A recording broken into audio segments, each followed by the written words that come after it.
Welcome to my YouTube channel.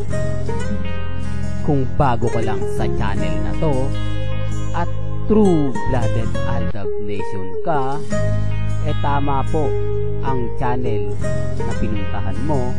Kaya considering na po kitang bagong subscriber. At huwag mong kalimutan pindutin yung bell para lagi po kang updated sa bagong video na ilalabas ko. Salamat po sa iyong pag-click sa channel na to. Welcome back mga ka-Aldab. Ito na naman po ang inyong lingkod, si Mr. Destiny. At magbibigay tayo ng pinakamainit na update po ngayon sa social media. Ito yung pinaka-latest na mga kaganapan na naman po sa Instagram, sa Twitter at sa Facebook. Maraming komento, maraming update, pero iisa lang naman po ang ating laging pinapaliwanag at lagi natin sinasabi. Depende na rin po yan sa sitwasyon. Depende na rin po yan sa mga magaganap at mangyayari. Di po ba? Although sinasabi ng iba na hindi, Mr. Destiny, fake news ka, walang katotohanan yung mga sinasabi mo, puro ka paasa lang, ganito ganyan. Affected po sila mga ka-Aldab. Hindi nila tanggap na may Mr. Destiny nang babasag sa kanila. Hindi nila tanggap na bawat ipa-update natin, bawat ipaliwanag natin, napakarami po talaga. Di po ba? Yung iba po guilty at halatang affected. Kasi sabi ko nga po sa inyo, may movie ngayon si Alden Richards International. Kapag hindi po siya lumalabas ngayon sa GMA Network, ito yung magandang kumbaga update para po sa atin. Kasi wala pong malilink sa kanya. Hindi siya po pwedeng gamitin ng mga ilang artista ng kabila. Hindi siya po pwedeng kumbaga gawa ng mga issue. Kasi nga po, andun siya sa point na nakapokus siya sa kanyang karir. Ba't ngayon hindi sinasagot na? Ito yung kumakalat na video ngayon, talagang hindi nila kayang basagin si Christopher Min. Natatakot sila. Bakit hindi po nila magawang kumbaga tanungin si Christopher Min o basagin gaya po ng binabasag tayo? Takot po sila kasi kapag binas po nila si Christopher Min, yari sila po yung babanatan. Hindi po ba? Kaming mga Aldab, normal na lang po sa amin yan. Dahil alam niyo naman po si Christopher Min na kapag galit yan, talagang sisiraan ka ng gusto. Kung matatandaan nyo dati balik ko lang po hindi po ba gustong ma-interview ni Christopher Min si Mengay?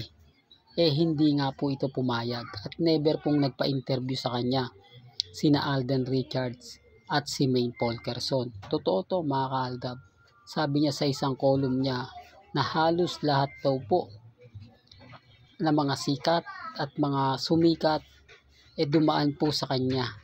Yung ibig sabihin na dumaan po sa kanya na interview niya. Pero iba po yung kinalabasan pagdating kay Mengay at kay Alden. Diba? Sabi ko nga po sa inyo mga ka-Aldab, ganyan po kabiter yan. Halos araw-araw po binabanatan niya yung fandom ng Aldab. Halos araw-araw sinasabihan niya na ganito ganyan, si Mengay daw, ganito. Marami pong mga komento. Hindi po ba ganyan po kabiter ang Christopher Min na yan? Kaya nga po yung iba hindi talaga sa kanya umuubra dahil nga po sa bunganga niya. Dahil babanatan ka mismo sa column niya. Yung hindi nga lang po kagandahan si Mengay, hindi siya masyado na batikos ng mga main fanatics Diba? Real talk yan mga ka-Aldab. Alam kasi ng main fanatics kung ano yung kakayanan ni Christopher Min. Tanging Aldab lang naman po talaga ang kumakalaban sa kanya. Kaya nga po malaki ang galit niya rin sa Aldab Nation. Diba? Sinasabi ko lang po ito para lang sa kaalaman ng lahat na hindi po lahat at wala pong magandang sinabi si Christopher Min about sa Aldab Nation. Kasi kontra talaga siya dyan Gaya nga po na sinabi natin, hindi niya po nagawang interviewin sina Alden at si Maine. Hindi ko katulad ni Boy Abunda na na-interview niya na si Mengay, si Alden, ganun din po si Ogie Diaz, di po ba? Kaya nga po malaki ang ano niya. Ito na nga po, nasa TV5 sila, di po ba?